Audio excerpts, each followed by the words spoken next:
o episódio durou 5 segundos. Ainda por cima, acabou na melhor parte. Agora vamos ser sinceros, esse episódio foi o mais emocionante da temporada. Pela primeira vez, o monarca chorou. A mãe do Jin-Woo agradecendo pelos esforços do seu filho. A aparição do caçador de rank nacional, Thomas Under. Uma luta que cortaram do anime que deixou os doentes putaço. Eles cortaram a da luta. Cortaram a reação dos caçadores com a presença do Kaiser. Beleza, essa parte aí eu achei pai eles terem cortado. Mas sem mais enrolação, simbora pra mais um recap dessa obra que não dura 5 minutos. O episódio começa dando o anterior havia finalizado, dentro da torre demoníaca, onde o Jin-Woo havia purificado o sangue do monarca. Com todos os ingredientes em mão, ele já poderia iniciar a fabricação do Elixir da Vida. Só que a taxa de sucesso e a quantidade depende unicamente dos seus atributos e inteligência. Mesmo preocupado, ele dá ordem para a sintetização. Cada segundo que se passa, a ansiedade aumentava. Só que no fim, a criação do Elixir da Vida foi um sucesso. Agora, a pergunta que fica é, será que vai ser o bastante para curar a doença do sono eterno da sua mãe? Nesse momento, o Iron chega ali carregando os restos mortais do dragão que o Jin-Woo havia matado. Logicamente que o Jin-Woo transformou ele em sua sombra, sendo nomeado de Kaiser. A Ezio fica animada, falando que com isso eles voltarão rapidinho pra casa. Ela até tá pensando em fazer uma festa da boa. Só que o Jin-Woo está pensando em voltar o mais rápido possível para testar o Elixir da Vida. Ele se lembra da recompensa da missão, que ele fornece uma habilidade de troca de sombras. Basicamente, ela fornece ao Jin-Woo trocar de lugar com seus soldados, estando eles em qualquer lugar do mundo. Uma habilidade bastante quebrada. Sendo assim, ele pede desculpas a Ezio e fala que ela vai ter que voltar andando sozinha. Enquanto ele sumia nas suas sombras, ela tenta lhe falar algo,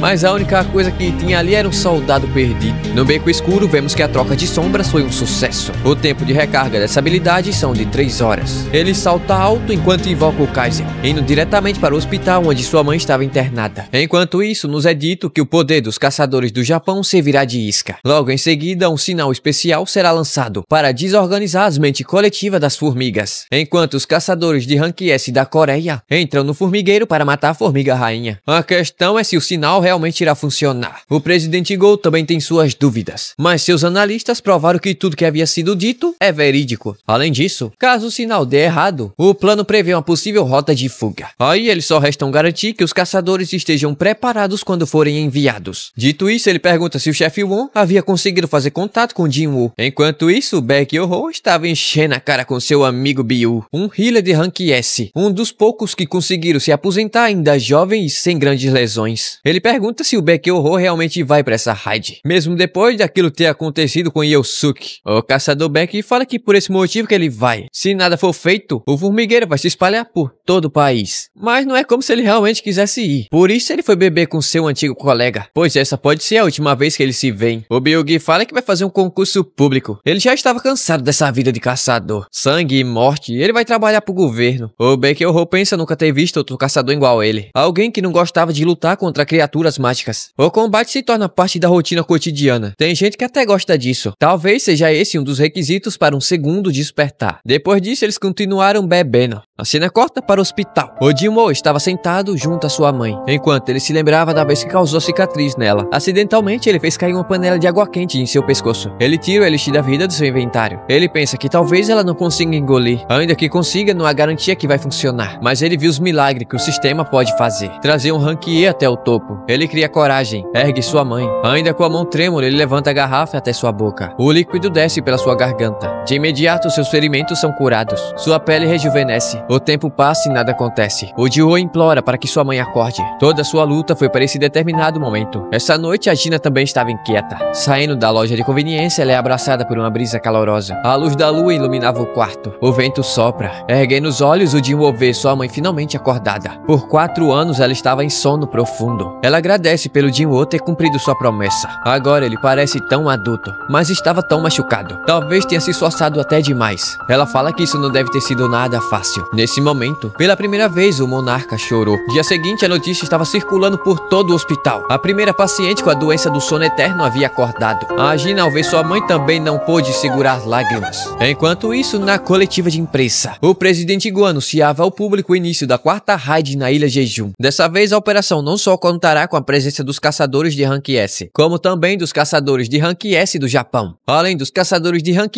A nível inferior para proteger terra e mar, para garantir a segurança esperança da população. Eles estão preparados para colocar um ponto final nisso tudo. Logicamente, os caçadores estão com medo, mas as pessoas que não conseguem lutar devem estar com mais medo ainda. Isso precisa ser resolvido, e apenas eles podem fazer. Já no apartamento do Jin-woo, a casa virou um lixão. Uma semana que a Gina ficou sozinha e a casa virou um covil de baratas. A mãe aproveita para começar a compensar as faxinas que ela havia deixado de fazer. Os três começam a limpar o apartamento. O Jin-woo desejava tanto por esse momento, mas ele se sente um pouco inquieto. Desde o dia que ele se tornou um caçador, ele acabou cruzando uma linha que talvez não tenha mais volta. A mãe dele observa uma foto e pergunta se o Jin-woo havia tido notícias sobre seu pai. Ela também havia visto no jornal que ele tinha se tornado um caçador. Seu pai era um bombeiro antes de se tornar um caçador. Ela se casou com ele pela sua vontade de ajudar os outros. E o Jin-woo herdou essa vontade. Mas não só ele, como a Gina também, que deseja ser médica para salvar vidas. Nesse momento, o Jin-woo recebe uma ligação e a cena corta para o presidente Gon. Logo após a coletiva de imprensa ter terminado, ele se encontrou com o caçador de ranking nacional, Thomas Andre, o caçador de ranking S americano capaz de rivalizar sozinho contra uma nação. O presidente Gon, por um momento, teve esperança da sua colaboração. Considerando o momento, ele não tem culpa. Alguém com força o suficiente para enfrentar as forças armadas internacionais não poderia interferir em assuntos estrangeiros por conta própria. Além disso, ele deve estar resolvendo aquele assunto com o caçador Hang Dong-suk. Dito isso, quem havia feito contato com Jin-woo foi o próprio chefe Bon. O presidente Gon fala tudo sobre as raids na ilha Jeju e que a operação irá começar dentro de 4 dias. Uma raid com assuntos inacabados. Por esse motivo, ele quer a força do Jin-woo. Ele pensa que essa é a oportunidade perfeita para subir de nível. Ele não quer deixar isso passar, ou pelo menos não gostaria. Só que ele quer passar um tempo com sua família. Antes de dar resposta, ele sente uma intensa onda de mana. O presidente Gon fica surpreso por ele ter sentido de tão longe. Os caçadores de Rank S estavam todos se exercitando no ginásio. Ele chama o Jin-woo para dar uma olhadinha. Lá estava o Baek-ho parcialmente transformado, saindo no braço contra outro caçador. A força de ambos parece se igualar, mas um desequilíbrio leva o Baek-ho para o chão. O presidente Gon fala que é raro haver tantos caçadores de Rank S reunidos em um único lugar. O Jin-woo fala que o presidente Baek-ho estava se esforçando bastante, mas o caçador Chan fala que se ele estivesse levando essa luta a sério, duvida muito que o caçador Ma teria alguma chance. Afinal, ele não consegue se soltar perto das outras pessoas, porque quando ele luta com todo o seu poder, ele se transforma em um monstro. O Jin-woo se pergunta se o rumor dele se transformar em batalha realmente era verdadeiro. Nesse momento, a frota de caçadores Rank S do Japão adentram no salão, incluindo o mestre da guilda Goto Ryuji. Um dos japas se pergunta quem diabos é aquele protagonista. A intérprete fala que aquele é o Sun Jin-woo, um caçador de Rank S avaliado algumas semanas atrás. O Goto pergunta se ele é um forte caçador assassino, mas não, ele é apenas um mago. Só que a aura do menino estava exalando outra sensação. Apenas a sua presença no local mudou completamente a atmosfera do ar, e a Chan-hye havia percebido isso. A intérprete ali tá tirando onda com a luta do Baek-ho, falando que se isso é tudo que essa merda de país tem para proporcionar, é decepcionante. Os malucos de Rank A chegaram ali para trombar os caçadores de Rank S, mas aí a Chan-hye chegou ali para quietar o facho. Mas o Goto aproveitou a ocasião para uma troca de golpes amistosos entre os caçadores de Rank S. As regras serão as seguintes: perde se o pulso for agarrado ou acertado pelas costas, ou se qualquer outra parte fora os pés tocar na lona. Além disso, em vez do X1 sincero, vai ser todos contra todos, uma bagunça aqui só. Os participantes da Coreia será Baek-ho, a Chan-hye, o Lin e o Mr. Satan. Do lado japonês estava o Tawata, Kunamata, Hoshino e Tanaka. Sendo assim, dá início à batalha. Ou era o que eu esperava, né? Porque essa bomba não demorou 5 minutos para acabar na melhor parte.